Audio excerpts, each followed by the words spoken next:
Hello guys, आप सभी साथियों का स्वागत है आपके अपनी यूट्यूब चैनल टॉपर्स इन पर। तो डेली की तरह हम लोग आज भी मॉर्निंग अपडेट लाए हैं। जितनी इंपॉर्टेंट अपडेट आज के न्यूज़पेपर में आई है और आप सभी के काम की है, वो सारी की सारी अपडेट हम लोग देखने वाले हैं। दरअसल बात करेंगे तो कल जो है यहाँ पर जो विभिन्न प्रकार की भर्तियां अभी तक उत्तर प्रदेश में हुई है, जिस पर लेकर के योगी आदित्यनाथ जी का जो है यहाँ पर बयान आया है। और साथ ही साथ यहाँ पर जो यूपीपी कांस्टेबल की जो पेपर लीक हो, उस पर भी वो जो है काफी तगड़े से उनका तेवर रहा कि हम जो है जो दोषी उन पर कैसे कार्रवाई करेंगे। बहुत सारी सूचनाएं हैं जो आज के न्यूज़पेपर में आई है, जिसको हम देखेंगे। साथ ही साथ एलटी ग्रेड शिक्षक भर्ती को लेकर के भी अपडेट है, उसको भी देखेंगे। और आरओ पर अंतिम निर्णय जल्द आएगा कि इसका रीएग्जाम होगा या नहीं होगा, उन पर भी हम लोग बात करने वाले हैं। तो आप लोग चैनल पर अगर नए हैं तो प्लीज सबसे पहले आप चैनल को सब्सक्राइब कर लें, जिससे इसी प्रकार की आपको रियल और ऑथेंटिक अपडेट आपको मिलती रहे। चलिए स्टार्ट करते हैं वीडियो को। तो वीडियो स्टार्ट करने से पहले हम लोग बात करने वाले हैं बीएड एंट्रेंस एग्जाम 2024 के कला वर्ग की बेस्ट बुक के बारे में, जो कि चक्षु पब्लिकेशन की है। आप देख सकते हैं स्टडी गाइड बुक है, जिसमें 2700 से ज्यादा आपको इंपॉर्टेंट प्रश्न, 7 आपको सॉल्व पेपर मिलेंगे 2017 से लेकर के 2023 तक। आपको बिल्कुल जो नए पैटर्न है उसी के आधार पर यहाँ पर ये बुक डिजाइन की गई है। जबरदस्त बुक है।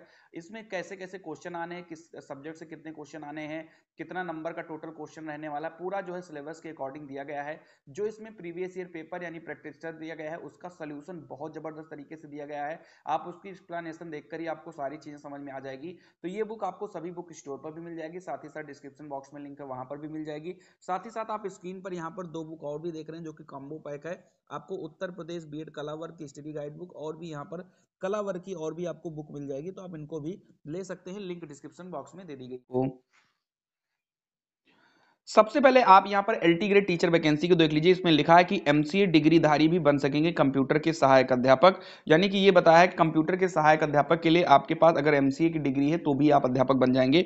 और भी यहां पर बताया गया है। और टोटल मैं आप लोगों को बता दूं कि एलटी ग्रेड की तकरीबन 8000 पदों पर अध्याचन यूपीपीएससी में तकरीबन 1.5 से 2 साल से पड़ा हुआ है। लेकिन उसकी भर्ती इसीलिए नहीं आ रही क्योंकि बार बार यही कहा जा रहा है कि अहर्ता को लेकर के विवाद चल रहा है। फिलहाल अहर्ता को लेकर के विवाद है या उस विवाद के चक्कर में इस भर्ती को रोकी गई है, वो तो बाद की बात है। लेकिन फिलहाल यही कहा जा रहा है, जब भी यूपीपीएससी लोग जाते हैं तो वहां पर उनसे यही चीज कहा जाता है कि नहीं भाई, अहर्ता का विवाद है, जब तक वो स्पष्ट नहीं हो जाएगा तब तक भर्ती नहीं आएगी। क्योंकि अगर भर्ती आ भी जाएगी तो वो हाईकोर्ट चली जाएगी। तो इसी को लेकर के जो विवाद है वो बहुत ज्यादा बढ़ा हुआ और अभी तक इसकी भर्ती विज्ञापन नहीं आई है। फिलहाल इसमें अपडेट क्या देखते हैं, लिखा है कि प्रदेश के 2355 राजकीय हाईस्कूल और इंटर कॉलेजों में एमसीए डिग्री धारक के अभ्यर्थी भी कंप्यूटर विषय के सहायक अध्यापक यानी कि एलटी ग्रेड बन सकेंगे। शिक्षा निदेशालय की ओर से शिक्षकों की भर्ती के लिए अध्याचन तो उत्तर प्रदेश लोक सेवा आयोग को भेजा जा चुका है, लेकिन नियमावली अपडेट न होने के कारण विज्ञापन जारी नहीं हो पा रहा है। उत्तर प्रदेश अधीनस्थ शिक्षा सेवा चयन शिक्षा प्रशिक्षित स्नातक श्रेणी सेवा नियमावली 2023 में किए गए संशोधन की मंजूरी के लिए पिछले दिनों माध्यमिक शिक्षा निदेशक डॉक्टर महेंद्र देव ने अपर मुख्य सचिव दीपक कुमार को प्रस्ताव भेजा है। सहायक अध्यापक कंप्यूटर के लिए पहले बीटेक या बीई या कंप्यूटर विज्ञान में विज्ञान स्नातक या कंप्यूटर एप्लीकेशन में विज्ञान स्नातक या कंप्यूटर एप्लीकेशन में स्नातक या NIELIT यानी नेलेट से जो होता है यहाँ पर ना स्तरीय पाठ्यक्रम के साथ स्नातक की उपाधि के साथ बीएड या समकक्ष उपाधि अनिवार्य थी। नए नियम में पुरानी अर्हता के साथ ही एमसीए एप्लीकेशन को भी मौका दे दिया गया है। ये चीज यहाँ पर बताया गया। और साथ ही साथ ये भी कहा गया है कि पहले बीएड अनिवार्य अर्हता थी, जिसे अब अधिमानी यानी कि वेटेज के रूप में मान्यता दे दी गई है। ये एक बड़ी अपडेट यहाँ पर निकल कर आई है। पूरा आप इसको पढ़ सकते हैं, इसका स्क्रीनशॉट ले सकते हैं। हालांकि ये अभी बिल्कुल भी जिक्र नहीं किया गया है कि इसका विज्ञापन जो है वो कब तक आने वाला है। लेकिन आप लोगों को मैं बता दूं कि इसमें थोड़ा टाइम लग सकता है, क्योंकि जिस हिसाब से यूपीपीएससी ढीला ढिलाई कर रही है इस भर्ती को लेकर के, खासतौर एलटी ग्रेड को लेकर के, उसको लेकर देखकर यही लग रहा है कि इसमें टाइम लग रहा है। कोई भी ऐसा विवाद नहीं जो तुरंत समझ में न जा जाए। 1.5 साल हो चुका है और यहाँ पर इन लोगों का विवाद ही समाप्त नहीं हो रहा है। और ये कहीं ना कहीं बीएड छात्रों के लिए एक तगड़ा झटका भी है कि भर्ती नहीं आ रही। वो लोग योग्य होते हुए भी उन लोगों के लिए भर्ती नहीं आ रही है। चलिए आगे बढ़ते हैं। अगली अपडेट जो है हम देखते हैं, सिपाही भर्ती परीक्षा में गड़बड़ी के स्रोत की तलाश जो है शुरू कर दी गई है कि इसकी जो गड़बड़ी है वो कहां पे हुई थी। परीक्षा स्टार्ट होने के 2 घंटे पहले पेपर आ गया था, उसको लेकर के बहुत सारी जो चीजें हैं। कल योगी आदित्यनाथ जी भी कल जो है इस पर बहुत ज्यादा आग बबूला थे इस भर्ती पेपर को लीक होने पर। फिलहाल चलिए पढ़ते हैं इसमें लिखा क्या। लिखा है कि सिपाही भर्ती परीक्षा में गड़बड़ी के मामले में जांच एसटीएफ ने शुरू कर दी है।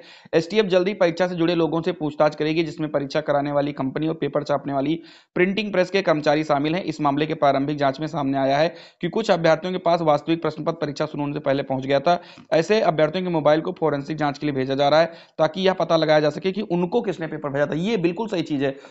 इसको क्या करना है कि नीचे से ऊपर की तरफ उठाना है कि इसके पास पेपर कहां से आया, उसको किसने पेपर भेजा, उसको किसने पेपर भेजा, इस तरीके से छानबीन करेंगे तो सही तरीके से ये पहुंच पाएंगे। और जो भी इनमें नकलची हैं, जो भी यहां पर पेपर लीक करवाने वाले लोग हैं, उन सभी पर कठोर से कठोर कार्रवाई। हर बच्चा चाहता है कि ऐसे लोग जेल में रहे हमेशा के लिए, ये नहीं कि 2-4 दिन के लिए, हमेशा के लिए जेल में रहे, इनको बाहर आने नहीं दिया जाए, ठीक है।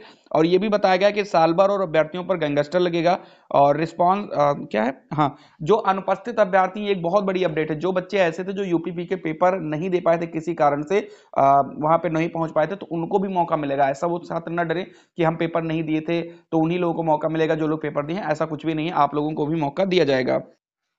चलिए यहां पर और भी देख सकते हैं, उत्तर प्रदेश पुलिस भर्ती एवं प्रोन्नति बोर्ड ने पुलिस रेडियो संवर्ग में सीधी भर्ती की ऑनलाइन परीक्षा में रिस्पॉन्स शीट तथा उत्तर कुंजी जारी करते हुए ऑनलाइन आपत्तियां आमंत्रित की है। तो एक तरफ जहां पर रेडियो ऑपरेटर की वैकेंसी थी, वहां पर यानी रेडियो संवर्ग की जो वैकेंसी थी उसकी जो है आंसर की भी जारी कर दी गई। तो अगर आप लोगों ने फॉर्म डाला था तो आप लोग उसको देख भी सकते हैं, ठीक है। चलिए आगे बढ़ते हैं।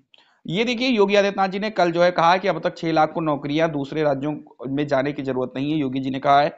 और यहां पर बताया गया है कि मुख्यमंत्री योगी आदित्यनाथ ने कहा कि पिछले 7 साल में 6 लाख से अधिक युवाओं को अब तक प्रदेश के शासकीय विभागों में नौकरियां दी गई है। नियुक्ति की प्रक्रिया सभी आयोग और बोर्डों के माध्यम से निरंतर जारी है। उन्होंने कहा कि देखो, ये सब चीजें तो मुझे नहीं पसंद है, ये सब झूठी चीजें हैं। 6 लाख नौकरियां कहीं भी नहीं आई हैं, ठीक है। मतलब 4-5 साल हो चुका है, अभी पता नहीं कौन से 6 साल को लेकर जी रहे हैं, जो वही 68,000 69,000 2 टीचर वैकेंसी आई है बड़ी वाली में से, और एक आपकी पुलिस की वैकेंसी इधर और एक पुलिस की वैकेंसी उधर। इन सभी लोगों को अगर हम जोड़ेंगे तो जाहिर सी बात है 2 लाख वैकेंसी ये रख लो, 50,000 वैकेंसी और भी छोटे छोटे रख लो, जैसे एसआई हो गया, लेखपाल हो गया, और भी चीजें होंगी, बाकी तो सब में 200 200 250 ही वैकेंसी आती है। तो ऐसे में तो इकट्ठा नहीं हो पाएगा ना 6 लाख। ये सब झूठी चीजें हैं, इतना इन पर ध्यान नहीं देना। बस ये है कि इन्होंने जो है कल बताया है कि दूसरे राज्यों में जाने की जरूरत नहीं है, जबकि यकीनन जो है तकरीबन 50 से 60 हजार बच्चे तो दोनों बीपीएससी के मिला के बिहार ही चले गए हैं। और तो छोड़िए, दिल्ली उल्ली तो छोड़ दीजिए, बिहार में सिर्फ 1 लाख से ज्यादा लोग, वो भी 6 महीने के अंदर जो है वहां पर पलायन कर चुके हैं। जो अच्छे बच्चे थे, जो शिक्षक बन सकते थे उत्तर प्रदेश में, वो सभी बिहार चले गए हैं। इसमें लिखा है कि नियुक्ति की प्रक्रिया सभी आयोगों और बोर्डों के माध्यम से निरंतर जारी है। उन्होंने कहा कि नौकरियों के लिए युवाओं को अब दूसरे राज्यों में जाने की जरूरत नहीं पड़ेगी।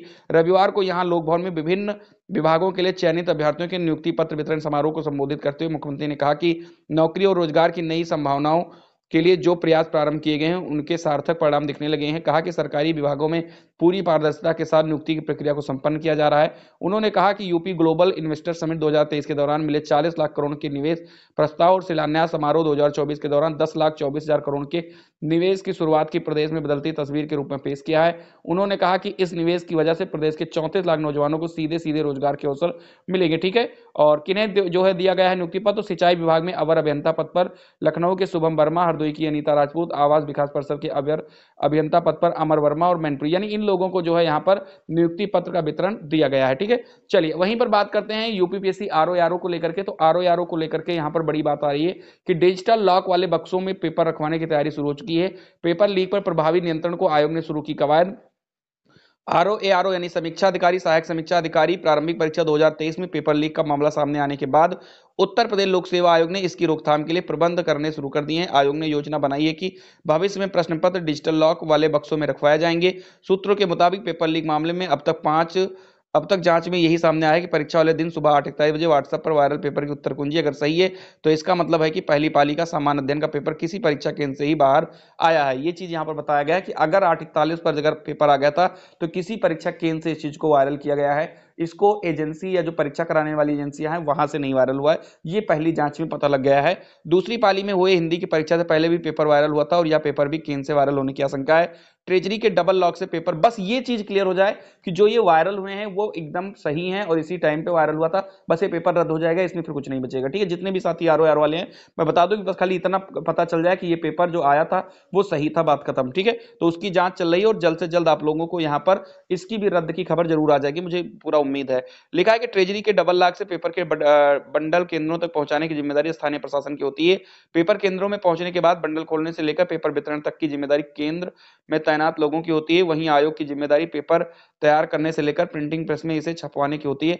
हालांकि पेपर वायरल होने के बाद जवाब आयोग को ही देना पड़ रहा है। सूत्रों का कहना है कि पेपर का जो बंडल होता है उसमें गत्ते लगे होते हैं और वह मोटे कागज के पैक होता है, लेकिन कोई चाहे तो एक तरफ से उसमें छेद करके पेपर निकाल सकता है। ऐसे में आयोग ने प्रश्न पत्रों की अतिरिक्त सुरक्षा की कवायद शुरू कर दी है। डिजिटल लॉक वाले बक्सों, देखो यार कितना भी ऑफलाइन पेपर में तुम कुछ भी कर लो यार, वो लीक हो जाता है। जब पेपर छापने वाले लोग जब लीक कर देते हैं तो तुम कितना करोगे भाई, उनको उनको आप बैठ के नहीं रखा पाओगे कि तुम पेपर जो है इसको लीक ना करो, ठीक है। होता है तो ऐसे में जो यहाँ पर है सीधा सा तो इनको यही करना है कि अब इनको करना क्या है कि ऑनलाइन परीक्षा प्रणाली पर ये लोग भी लौटे, चाहे एसएससी होता है, देखो उसमें होती है सेंधमारी, हम ही नहीं कहते, लेकिन कम मात्रा में होती है। ऐसे में तो यार पेपर सर्कुलेट हो जाता है। तो ये थी कुछ आज की इंपॉर्टेंट अपडेट। पूरा अपडेट पढ़ने के लिए सभी लोग जो है इसका स्क्रीनशॉट भी ले सकते हैं, और बाकी कोई भी इंफॉर्मेशन आती है तो मैं आपको अपने चैनल के माध्यम से जरूर बताऊंगा। मिलते हैं अगली वीडियो में, तब तक के लिए खुश रहिए, मस्त रहिए। जय हिंद।